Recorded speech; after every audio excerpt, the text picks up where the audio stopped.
8월 25일, 과거의 오늘, 짧지만 강렬한 역사 이야기 타임노트와 함께합니다. 서울의 한 대학에 무장한 군인들이 들어왔습니다. 학생들이 반대하고 있던 것은 한일협정이었습니다. 그런데 군인들은 학교 안까지 들어와 학생들을 진압하고 연행했습니다. 1965년 8월 25일, 오늘의 이야기는 고려대 무장군인 난입사건입니다. 1965년 대한민국에서는 한일협정을 둘러싼 갈등이 거세지고 있었습니다. 정부는 일본과의 국교 정상화를 추진했지만 학생과 야당, 지식인들은 협정의 내용과 체결 과정에 강하게 반대했습니다. 6월 22일 한일기본조약이 조인된 뒤에도 반대운동은 계속됐고 8월에는 학생들의 시위가 다시 거세지기 시작했습니다. 8월 23일부터 서울의 대학가에서는 대규모 시위가 벌어졌습니다. 고려대학교 학생들도 거리로 나와 한일협정 비준 무효를 주장했습니다. 시위가 격렬해지면서 정부와 학생들의 충돌도 점점 커지고 있었습니다. 그리고 8월 25일 상황은 전혀 다른 국면으로 넘어갑니다. 1965년 8월 25일 아침, 박정희 대통령은 위수령을 준비하도록 지시했습니다. 아직 위수령이 발동된 것은 아니었지만 정부는 군대를 투입할 준비를 하고 있었습니다. 그리고 이날 고려대학교에서도 학생들의 시위가 계속됐습니다. 그리고 이날 오후 무장한 군인들이 고려대학교 교정으로 들어옵니다. 당시 기록에 따르면 약 500명의 군인이 트럭과 지프차를 이용해 학교 안으로 진입했습니다. 군인들은 학생들을 진압했고 학교 시설이 파손되는 등 큰 충돌이 벌어졌습니다. 학생들도 잇따라 연행됐습니다. 군인들은 도서관과 강의실 등 학교 건물 안까지 들어갔습니다. 학생들을 끌어내고 연행하는 과정에서 폭력적인 충돌이 이어졌습니다. 평소 학생들이 공부하던 대학 캠퍼스가 한순간에 무장군인의 진압 현장이 된 것입니다. 이 모습을 지켜본 교수들도 강하게 항의했습니다. 교수들은 긴급 회의를 열고 군의 학원 난입을 규탄하는 항의문과 결의문을 채택했습니다. 대학에 군대가 들어온 사건은 학생들만의 문제가 아니었습니다.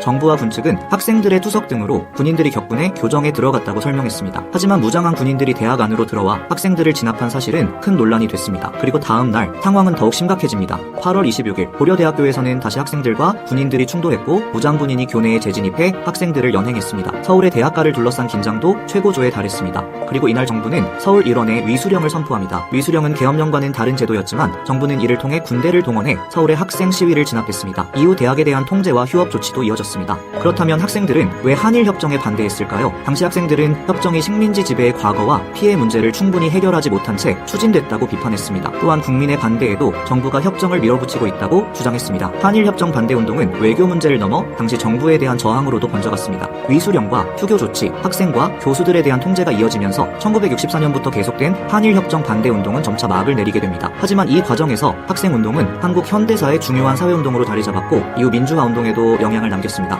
1965년 8월 25일 그날 고려대학교에서 벌어진 일은 단순한 학생 시위의 진압으로 끝나지 않았습니다. 국가가 사회적 갈등에 군대를 동원해 대응했다는 사실은 이후 한국 현대사에서도 중요한 의미를 갖게 됩니다. 한일협정을 둘러싼 갈등은 한국 사회에 깊은 흔적을 남겼습니다. 오늘의 이야기 타임노트와 함께했습니다. 구독과 좋아요, 댓글은 다음 여정을 위한 큰 힘이 됩니다. 내일도 함께 만나요.